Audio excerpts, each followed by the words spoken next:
निक Cassidy एक x-corp जो अब भगोड़ा बन चुका है, कानून से छुपता फिर रहा है। वो द रूजवेल्ट होटल में जो वॉकर के नकली नाम से चेक इन करता नजर आता है। होटल का एक बंदा उसे उसके रिजर्व किए हुए स्वीट तक ले जाता है। निक वहाँ आराम से शानदार खाना खाता है और फिर अपने वहाँ होने के सारे सुराग मिटा देता है। पीछे छूटता है तो बस एक नोट। फिर वो खिड़की खोलता है और बिल्डिंग की बाहरी लेज छज्जे पर जा खड़ा होता है, जहाँ वो अपनी जिंदगी के सबसे अहम घंटे बिताने वाला है। उसने ऐसा क्यों किया, ये समझने के लिए कहानी एक महीने पहले फ्लैशबैक में जाती है। उस वक्त निक जेल में था और उसकी आखिरी लीगल अपील भी खारिज हो चुकी थी। अब उसे अपनी पूरी 25 साल की सजा काटनी ही थी। उसका पुराना पार्टनर माइक एकरमैन उससे जेल में मिलने आता है और बताता है कि उसके पिता अपनी आखिरी सांसें गिन रहे हैं। माइक उससे वादा करता है कि वो उसे एक दिन की पेरोल दिलाएगा ताकि वो अपने पिता से आखिरी बार मिल सके। लेकिन किस्मत देखो, निक को सिर्फ उनके फ्यूनरल में जाने की इजाजत मिलती है। माइक और उसका साथी निक और उसके भाई जोई को सांत्वना देते हैं। जोई की गर्लफ्रेंड एंजी वहाँ से खिसक लेती है ताकि दोनों भाई अकेले में बात कर सके। अचानक दोनों भाइयों में बहस हो जाती है और हाथापाई शुरू हो जाती है। गार्ड्स उन्हें अलग करने दौड़ते हैं और इसी अफरा तफरी में निक को एक गार्ड की गन छीनने का मौका मिल जाता है। गन हाथ में आते ही वो जोई से अपनी हथकड़ी खुलवाता है, गार्ड्स की गाड़ी तोड़ता है और अपने भाई की कार लेकर फरार हो जाता है। कब्रिस्तान के बीचों बीच एक जबरदस्त चेस सीक्वेंस शुरू होता है, जिसे वो बड़ी चालाकी से हैंडल करता है और गाड़ी चलाते चलाते ही अपने कपड़े भी बदल लेता है। पुलिस उसके पीछे लगी होती है, लेकिन वो अपनी कार को सीधे एक चलती ट्रेन से टकरा देता है और पुलिस के पकड़ने से पहले ही वहाँ से गायब हो जाता है। निक एक सेफ हाउस पहुँचता है जहाँ उसके साथी ने उसके लिए सारा गियर और साजो सामान पहले से ही तैयार रखा था। अब वापस रूजवेल्ट होटल वाले सीन पर आते हैं। पुलिस को हालात की भनक लग चुकी है और वो आसपास की सड़कें सील कर रहे हैं। इमरजेंसी टीम्स और पुलिस मौके पर पहुंचती है, जिनमें डिटेक्टिव जैक डोहर्टी भी शामिल है। जैक कमरे में जाता है, निक को अपना नाम बताता है और कहता है कि वो उसकी मदद करना चाहता है। उधर नीचे डिटेक्टिव दांते मार्कस उस बढ़ती भीड़ को कंट्रोल कर रहा है जो इस पूरे तमाशे को देखने के लिए जमा हो गई है। डोहर्टी पहले निक को समझाकर अंदर लाने की कोशिश करता है, लेकिन निक अड़ जाता है कि उसे एक खास नेगोशिएटर से ही बात करनी है, वरना वो कूद जाएगा। डिटेक्टिव वापस अंदर जाकर मार्कस से बात करता है और वो निक का नोट पढ़ते हैं। मैं इस दुनिया से वैसे ही जाऊंगा जैसे आया था, एकदम बेगुनाह। उन्हें कोई आइडिया नहीं है कि वो आदमी कौन है, इसलिए मार्कस उसकी असली पहचान पता करने के लिए फिंगरप्रिंट्स चेक करने का ऑर्डर देता है। डोहर्टी नेगोशिएटर लिडिया मर्सर को कॉल करता है और बताता है कि लेज पर खड़े एक आदमी ने खास उसी की डिमांड की है। मार्कस की टीम बैकग्राउंड चेक शुरू करती है, हालांकि उन्हें अभी भी यही लग रहा है कि वो जो वॉकर है। जब मर्सर होटल पहुंचती है तो डोहर्टी उसे वार्निंग देता है कि वो आदमी अगले 2 मिनट में कूद सकता है। मर्सर हालात का जायजा लेती है, कुछ और डिटेल्स निकालती है और एन मौके पर निक से बात करना शुरू करती है। निक उससे कहता है कि आज चाहे जो हो जाए उसकी जिंदगी हमेशा के लिए बदल जाएगी और वो अपने मकसद के लिए जान देने को भी तैयार है। मर्सर उससे पूछती है कि अगर उसने मन बना ही लिया है तो उसने उसे क्यों बुलाया। निक जवाब देता है कि उसका नाम बड़ा है और उसकी वजह से पब्लिक की अटेंशन मिलेगी। डोहर्टी को मर्सर पर पूरा भरोसा नहीं है, इसलिए वो उसे तैयार होने के लिए सिर्फ 5 मिनट देता है। उसी वक्त माइक निक की तलाश कर रहा है। उसे लेज वाले इस पूरे ड्रामे की कोई खबर नहीं है। उसे लगता है कि निक के भागने के पीछे कुछ तो गड़बड़ है, इसलिए वो अपने एक साथी से कहता है कि वो कैसिडी भाइयों की किसी भी अजीब हरकत पर नजर रखे। तभी निक के अतीत से जुड़ा एक बहुत अहम किरदार रूजवेल्ट होटल का मालिक डेविड इंग्लैंडर सीन में एंट्री मारता है। वो एक करप्ट अरबती है जिसके पास बेशुमार पावर है और उसे दूसरों की कोई परवाह नहीं है। डोहर्टी मर्सर को बताता है कि कमरे से कोई फिंगरप्रिंट नहीं मिला। मर्सर चालाकी से सिगरेट के जरिए निक के फिंगरप्रिंट्स लेने की कोशिश करती है, लेकिन पहली बार में फेल हो जाती है। मर्सर उससे कहती है कि वो जानती है कि वो सुसाइड नहीं करना चाहता, बल्कि कोई मैसेज देना चाहता है। वो उससे वादा करती है कि नीचे सड़क पर तमाशा देख रहे लोगों के उलट उसे सच में उसकी परवाह है। अचानक जोई निक को कॉल करके बताता है कि वो लोग लोकेशन पर पहुंच गए हैं। निक मर्सर को वहां से भेजने की कोशिश करता है ताकि वो अपने भाई से अकेले में बात कर सके। असल में जोई और एंजी निक के इस मास्टर प्लान में उसकी मदद कर रहे हैं। न्यूज चैनल्स मर्सर के बारे में रिपोर्टिंग करने लगते हैं और उसके पुराने केस का जिक्र करते हैं जहां वो एक कॉप को कूदने से नहीं रोक पाई थी। उस घटना ने मर्सर को अंदर तक हिला कर रख दिया था। दोनों डिटेक्टिव्स इस बात से टेंशन में हैं कि उन्हें पता ही नहीं कि कूदने वाला बंदा है कौन, इसलिए डोहर्टी इन्वेस्टिगेशन पर लग जाता है और मर्सर निक को बातों में उलझाए रखती है। उसी वक्त सड़क के उस पार जोई और एंजी इंग्लैंडर की बिल्डिंग में घुसने का काम शुरू कर देते हैं और निक उन्हें गाइड कर रहा है। जब बिल्डिंग के सिक्योरिटी सिस्टम्स रात के लिए रीसेट हो रहे होते हैं, जोई और एंजी छत में ड्रिल करके एक बम फिट करते हैं। वो निक को इशारा करते हैं और निक धमाके के वक्त मर्सर और नीचे खड़ी भीड़ का ध्यान भटका देता है। जोई और एंजी बिल्डिंग के अंदर घुस जाते हैं, जबकि निक मर्सर को गोलमोल बातों में उलझाए रखता है। वो एक सिगरेट मांगता है और मर्सर उसे अपनी आखिरी सिगरेट दे देती है। निक मर्सर के पास्ट के बारे में बहुत कुछ जानता है और कहता है कि उन दोनों में काफी कुछ कॉमन है। मर्सर को लगने लगता है कि वो सच में मरना नहीं चाहता और निक उससे कहता कहता है कि वो वहाँ से न जाए। वापस अंदर आकर मर्सर वो सिगरेट फिंगरप्रिंट टेस्टिंग के लिए एक कॉक को दे देती है। जोई निक को बताता है कि वो लोग बिल्डिंग के अंदर पहुंच गए हैं। उधर माइक स्टेशन वापस लौटता है और उसे लेज वाले ड्रामे के बारे में पता चलता है, लेकिन उसे ये नहीं पता कि वो आदमी निक है। मर्सर फिर से निक से बात करने की कोशिश करती है, लेकिन एक न्यूज हेलीकॉप्टर उसके इतने करीब आ जाता है कि वो नीचे गिरते गिरते बचता है। न्यूज देखते हुए आखिरकार माइक को समझ आ जाता है कि वो निक ही है। तभी उसे जोई के एक स्टोरेज यूनिट के बारे में अलर्ट मिलता है। इंग्लैंडर की बिल्डिंग में जोई और एनजी एलिवेटर शाफ्ट से नीचे उतरते हैं। वॉल्ट की तरफ बढ़ते हुए जोई सारे कैमरे ऑफ कर देता है। एनजी की नजर एक सेंसर पर पड़ती है और अलार्म न बज जाए इसलिए वो लोग पीछे हट जाते हैं। डोहर्टी और मर्सर को समझ आ जाता है कि निक सिर्फ टाइम पास कर रहा है, इसलिए उन्हें जल्द से जल्द उसकी पहचान करनी होगी। मर्सर वापस बाहर जाती है और निक से पूछती है कि आखिर उसका असली गेम क्या है। निक उसे एक बड़ा ही घुमावदार और साइकोलॉजिकल जवाब देता है। मर्सर अपना तरीका बदलती है। तभी जोई फिर से निक के ईयरपीस में कुछ बोलता है। क्योंकि निक सीधे जोई से बात नहीं कर सकता, वो मर्सर के साथ अपनी बातचीत में ही इंस्ट्रक्शंस छुपा कर बोलता है। जोई को तो कोड वर्ड समझ नहीं आता, लेकिन एनजी निक का इशारा समझ जाती है। उसे रियलाइज होता है कि वो एक हीट सेंसर है जिसे ठंडा करने की जरूरत है। वो फायर एक्सटिंग्विशर का इस्तेमाल करके उस सेंसर को पार कर लेते हैं। निक मर्सर से कहता है कि उसे पता है कि मर्सर के पास उसके फिंगरप्रिंट्स आ गए हैं और जल्द ही उसे उसका नाम भी पता चल जाएगा। उसी वक्त माइक स्टोरेज यूनिट पहुंचता है और उसे वहां निक, जो वॉकर और खुद अपने बारे में फाइल्स मिलती है। मार्कस को फिंगरप्रिंट का डेटा मिल जाता है और वो मर्सर को कॉल करता है। वो उसे बताता है कि उसका नाम निक है और वो इंग्लैंडर का $40 million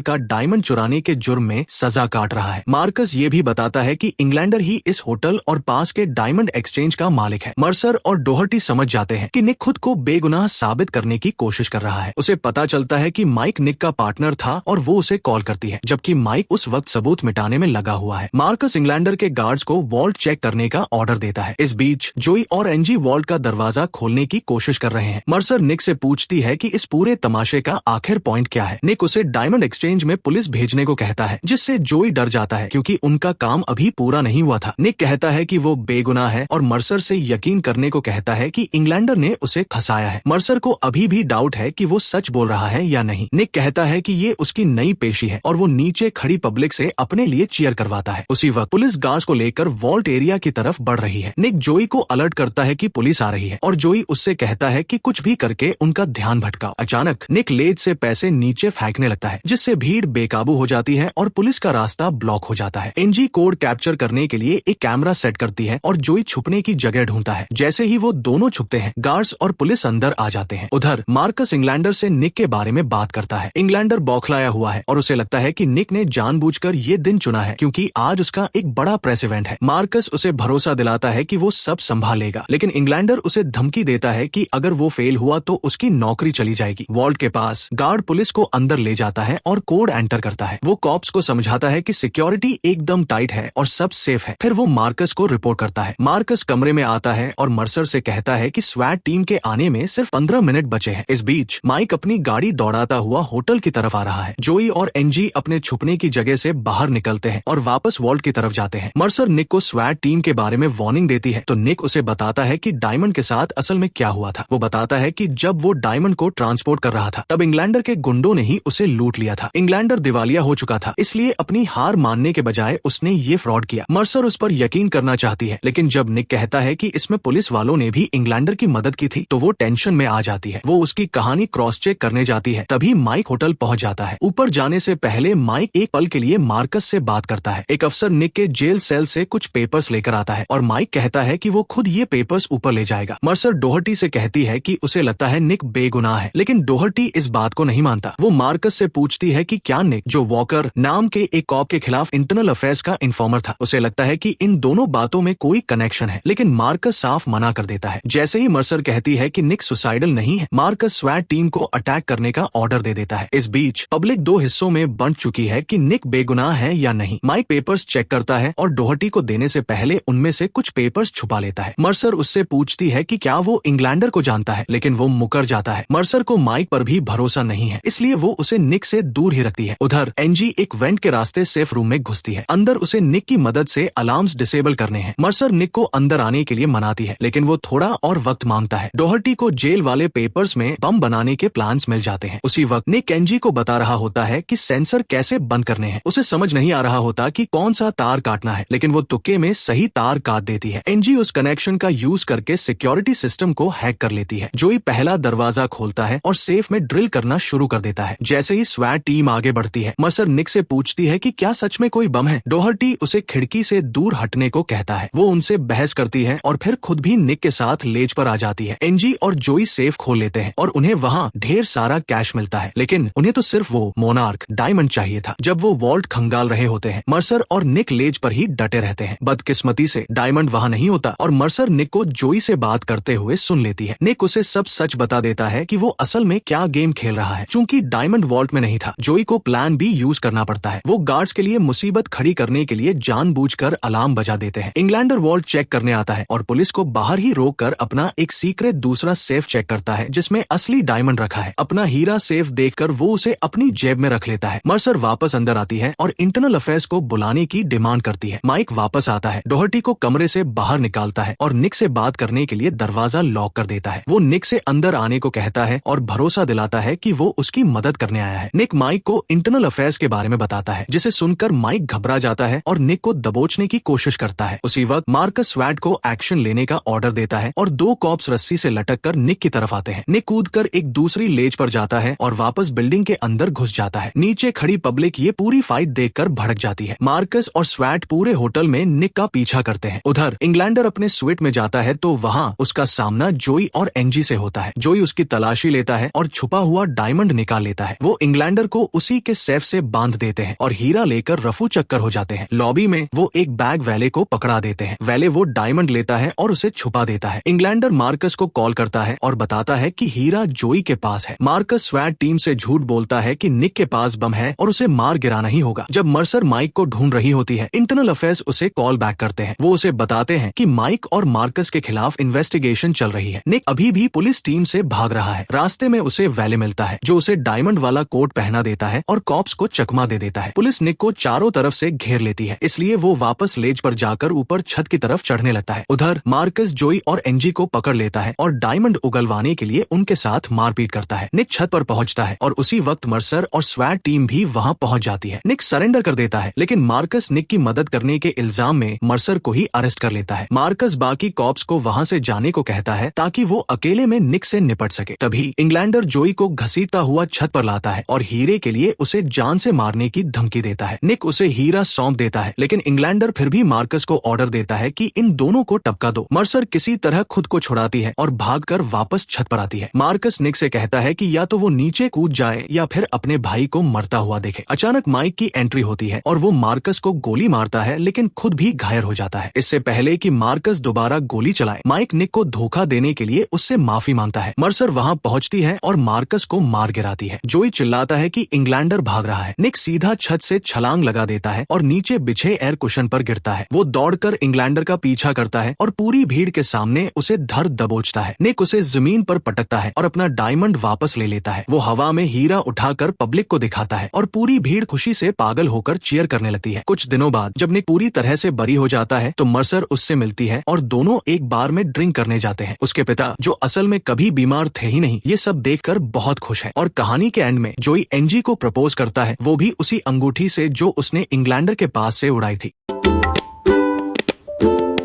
Please like and subscribe.